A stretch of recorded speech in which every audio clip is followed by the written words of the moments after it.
Welcome to Whistles Detroit. I'm your host, Joe Chapin. We will be talking about the Detroit Tigers and their draft that they had. When I saw they had drafted 9 high school players, I was pretty much, I had a opinion on it, and I was just trying to figure out how I was going to display it to my subscribers, to Tigers Nation. And I was like, okay, we'll figure it out. But if you're new to the channel, please subscribe below.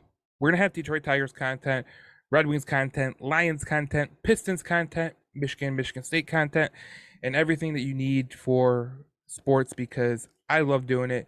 I love talking to you guys, subscribers. You've been great to me. I've done a great job, and we've went on this roller coaster together. And I've done a lot of work on my backdrop, so it's only gonna get better, guys. Keep with me.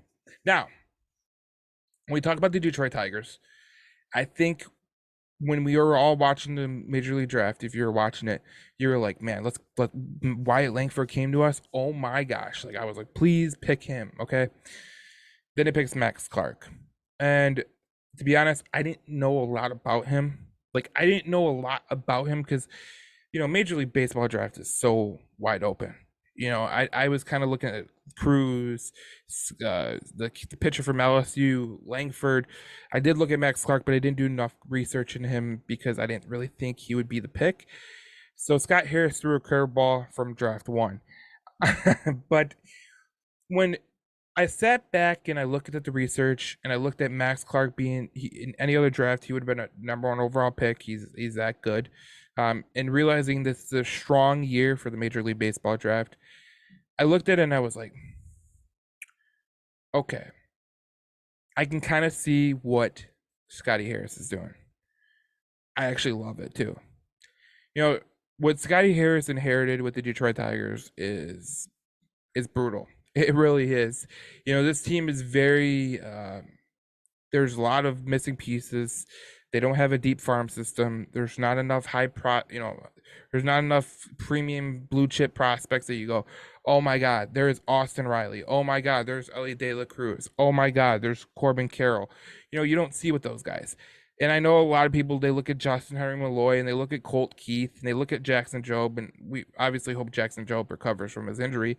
But, Colt Keith, Justin Henry Malloy, those are the two guys that you have right now that people are excited over, and I think they want to bring them to the big leagues right now. But if you listen to Scott Harris on Bally's, he actually had the right frame of mind with when it came to the two prospects. Is like, listen, I got a specific set of standards that I expect from them, and that's when I'll bring them up. And I thought that was really, really smart because look, I said in the last video that I did, it was a mix between the Red Wings and the Tigers. And I said, one of the biggest issues I had at Avila was his drafting wasn't great at all. And one of the issues I really had with him was bringing Spencer Torkelson up way too early because you could see he's not ready for the majors. And I paired that with Ken Holland bringing Philip Zadina up way too early and wrecking his confidence. When you bring up these players and they're not ready, you could really hurt your franchise. I mean, these draft picks, they are your lifeblood of your organization. You can't always spend free agency money just to get players. That's not the way it works.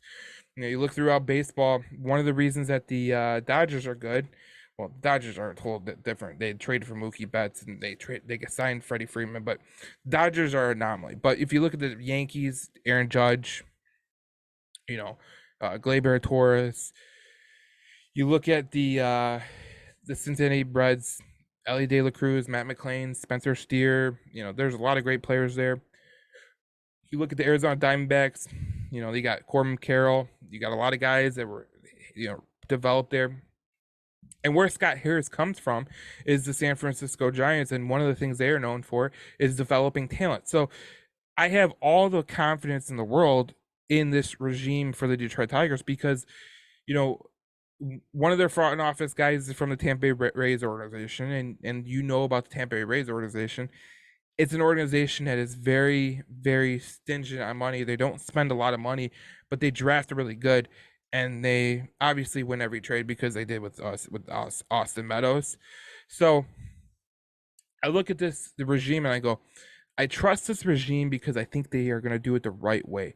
They're not going to do it half-ass. They're not going to make stupid decisions. They're not going to overspend their mistakes. With El Avila, what I think he did, and it was kind of, it was, Ken Holland was a great general manager for the Detroit Red Wings. He was a great general manager. The later years, when Datsuk retired and Zetterberg retired, that's when he really hurt the Detroit Red Wings for the long term. And I thought, looking at El Avila, like, this guy did more damage to the organization than I think Matt Millen did with the Lions. I think he did more damage than Ken Holland did with the Red Wings in his later years. Like, it's just not a good situation. It wasn't a good situation. This team is not in a good situation. And I think AJ Hinch, Scott Harris, they're committed to bringing this team back from what they are, and I think they could do it pretty quick. Obviously, you're gonna go to free agents routes for some of your players. You're not gonna spend big. You might spend big. You never know, because I think Chris Illich will spend to make money. I think in the end, this is a business, and you want to make money and you want to win, and winning does make you money. So if there is a free agent out there that they want to pay, I think Scott Harris is going to do that, but I think he's going to do it, in a smart, methodical, educated way, instead of just spending money on Jordan Zimmerman or spending money on Javi Baez. Like, I'm pretty sure a guy who loves talking about the strike zone and commanding the strike zone watches Javi Baez play the game and he goes, "Holy mother of God, dude! I can't even believe what this guy." I bet he's just like perplexed. So there's a lot of mess to clean up for Scott Harris, and I'm gonna give him the time. I think if you're a Detroit Tigers fan, I know you've been waiting for a while for this team to be good. Like I told you before, I told you a year ago at this time that Al Avila is one of the worst general managers in Tiger history. He's up there with some of the older folks in the 90s, but he did a lot of damage to his team, and the more he did, the more he was able to do, the more damage he was gonna do. And I look at this Tigers team, and as close as they are to the AL Central, 5.5 back of the Guardians, I look at it and I go, this is just a mirage. Like, this is just a mirage. Now, I think Scott Harris and AJ Hinch are going to look at this division and go, okay, we can kind of make some moves and be better, and try to get better. And with this division, it's anybody's game. But I think with the high school bats that they drafted, I think it's showing you that, like, they're going to take this a methodical, and they're going to take it slow. They're not going to rush the prospects up unless they're ready. And I think that's a smart play. And honestly, like, if you're a Detroit Tigers fan, like I said, it's one of the most energized fan bases in Major League Baseball. Tigers fans love their baseball and they love their team. But when you look at this team and you look at the damage done by Al Avila, it's going to take some time to get out of. But ultimately, I think Scott Harris is going to be the man to do it. And I think AJ Hinch will be here too. And they're going to work through it. I mean, obviously, when you take over a team like the Detroit Tigers, you're not going to get a ready-made team. So what Scott Harris is going to have to do is he's going to have to put the work in, like Stevie Y did with the Red Wings, and make them great again. And that's what he's going to have to do if the Tigers are going to be good in the future. But I really do think that with the vision of Scott Harris, they're going to be incrementally good year by year by year. And hopefully, when Max Clark is ready, you got a good enough team to where you could just insert him in the lineup, and you're a ready-made team to win.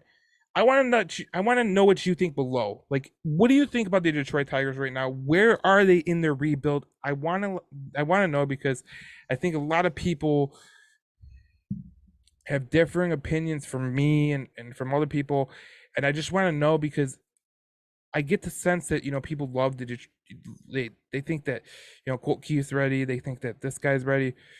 Like, where do you think the rebuild is right now, and how fast do you think this team can be competitive again? I think it may be next year, but you'd have to spend some money to get to that point, and I think they will. But I don't think that they're going to be challenging for a World Series anytime soon. So we'll see how that goes. But let me know below what you think about the Detroit Tigers, and we will have a conversation about that. And if you're new to the channel, please subscribe below, and I will keep you entertained with Detroit Tigers baseball. I love talking baseball with the Tigers fans because they are one of the most passionate fan bases in baseball. And obviously, this team hasn't gave us nothing to cheer about, so we can talk it out together. It'll be our little counseling session. I'm Joe Chap. I'll see you next time.